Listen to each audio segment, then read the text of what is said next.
Okay students, अब हम start करते हैं चैप्टर नंबर 2 के लिए एक्सरसाइज क्वेश्चंस को।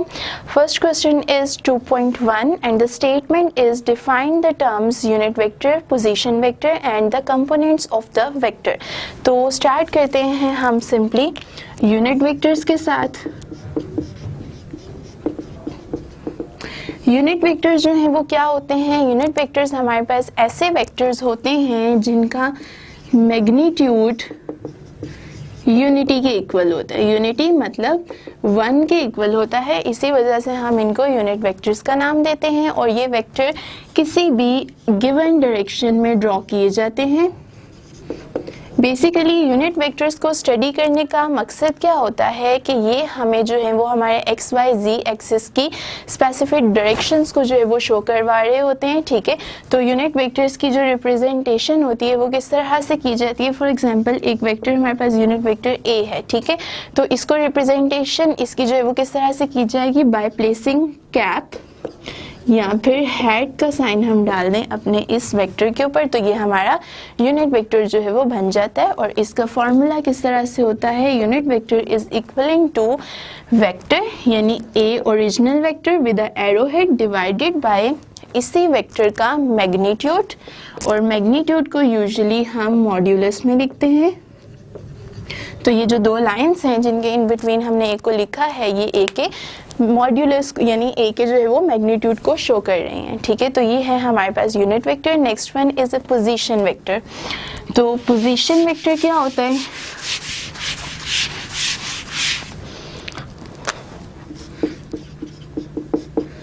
पोजीशन वेक्टर,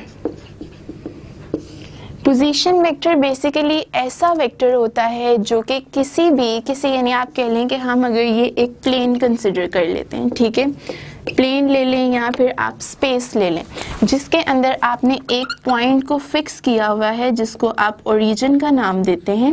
अगर आप इस ओरिजिन के हिसाब से इस प्लेन के अंदर किसी भी खास पॉइंट या किसी भी खास जो है वो पार्टिकल की पोजीशन को जो है वो देखना चाहते हैं कि क्या पोजीशन होगी विद रिस्पेक्ट टू इस ओरिजिन के, तो इस खास पॉइंट की पोजीशन को इंडिकेट करने के लिए जो वेक्टर हम ड्रॉ करते हैं उसको सिंपली हम पोजीशन वेक्टर कहते हैं और इसको हम आर से रिप्रेजेंट कर सकते हैं। ठीक है, इसको रिप्रेजेंट करने का तरीका क्या था? प्लेन में हमने ये कहा था कि अगर इस पॉइंट तक पहुंचने के लिए हमारे वेक्टर ने ए डिस्टेंस कवर किया है अलोंग सिंपली एक्स एक्सिस, तो यहाँ पे क्या होगा? सिंपली हमारे पास ये चीज़ जो है वो कैसे लिखी जाएगी? ए आई की फॉर्म में, बिकॉज यहाँ पे आई यूनिट वेक्टर जो है वो हमें एक्स एक्सिस की डायरेक्शन को इंडिकेट करेगा। लाइकवाइज यहाँ पे इस पॉइंट तक पहुँचने के लिए वाई एक्सिस में जो हमारे इस पोजीशन वेक्टर ने डिस्टेंस कवर किया है इसको हम बी का नाम दे देते हैं। ठीक है, और इसके अलोंग जो हमारे पास यूनिट वेक्टर है उसको हम जे का नाम देते हैं, तो जिसकी वजह से ये बी जे की फॉर्म में लिखा जाता है। तो पोजीशन वेक्टर को हम कैसे लिख सकते हैं प्लेन के लिए? R is equalling to A I plus B J के फॉर्म में हम इसको जो है वो इस तरह से सिंपली रिप्रेजेंट करवाते हैं। और अगर हम स्पेस की बात करें तो स्पेस में कैसे लिखेंगे? यानी अगर हम 3 एक्सिस जो है वो कंसीडर कर लें, x y and z axis, तो उस केस में पोजीशन वेक्टर लिखा जाता है a I plus B j plus c k cap की फॉर्म में। तो ये था हमारे पास position vector. Next one is a component of vector.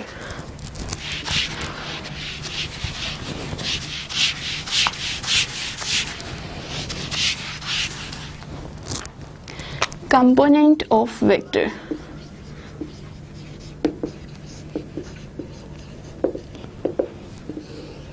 Component of vector का मतलब क्या था कि अगर हम कोई एक वेक्टर कंसिडर कर लेते हैं, सपोज कि दिस इज वेक्टर ए, ये एक्स एक्सिस है और ये हमारे पास वाई एक्सिस है, तो इस वेक्टर के दो पॉसिबल कंपोनेंट्स थे जिनको हमने रेक्टेंगुलर कंपोनेंट्स का नाम दिया था। तो इसका एक्स एक्सिस के लॉन्ग बनने वाला जो कंपोनेंट था उसको हमने ए एक्स कह दिया था और इसका वाई एक्सिस के लॉन्ग जो बनने वाला कंपोनेंट था उसको सिंपली हमने ए वाई कह दिया था। ठीक है, तो component of a vector simply हमारे पास क्या होते हैं?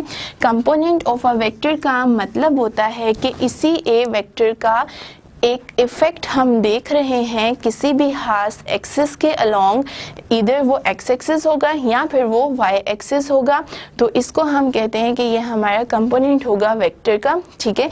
और इसका जो हमारे पास फॉर एग्जांपल जैसे ए एक्स है, ये कंपोनेंट है ए वेक्टर का, तो इसका इफेक्ट जो है वो सेम वही होगा जो कि हमारे ए वेक्टर का होगा, यानी मैग्नीट्यूड वगैरह अगर जो है वो हम देखना चाहें तो उस लिहाज से हम इसके इफेक्ट की जो है वो बात करते हैं। तो नेक्स्ट वन हमारा जो क्वेश्चन आ जाता है वो है about vector sum of 3 vectors give 0 resultant, what can be the orientation of the vector. उसने हमें क्या पूछा है कि सिंपली वेक्टर सम जो है वो 3 वेक्टर्स का 0 के इक्वल हो सकता है या 0 रिजल्टेंट प्रोवाइड करता है, कब करेगा, उसके लिए क्या कंडीशन जो है या क्या प्रॉपर ओरिएंटेशन होना जो है वो ज़रूरी है। तो स्टार्ट करते हैं 2.2।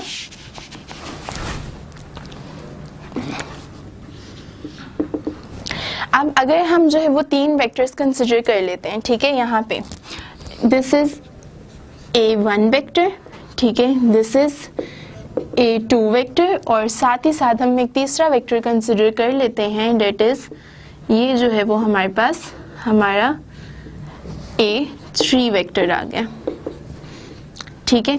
अब इन तीनों वेक्टर्स को मैंने क्या किया है, मैंने इनको जो है वो head to tail rule add कर दिया है। अगर मैं इनको हेड टू टेल रूल जो है वो ऐड करती हूँ तो एज अ रिजल्ट क्या होगा, इन तीनों वेक्टर्स का जो सम हमारे पास आएगा, that is A is equivalent to A1 plus A2 plus A3, ये इक्वल होगा 0 के। अब वजह सिंपली यहाँ पे क्या, अगर हम इनको कुछ खास पॉइंट्स का नाम दे दें like O, M and P, ठीक है, तो इस केस में आपको नजर आ रहा है कि A1 और A2 वेक्टर का जो रिजल्टेंट वेक्टर बन रहा है वो हमारे पास A3 वेक्टर आ रहा है। यहाँ इस फॉर्म में हमारे पास जो वेक्टर है, हम सिंपली कह सकते हैं कि A1 और A2 वेक्टर्स को जब हमने ऐड किया तो हमें रिजल्टेंट वेक्टर मिलता है, that is equalling to OP, ठीक है।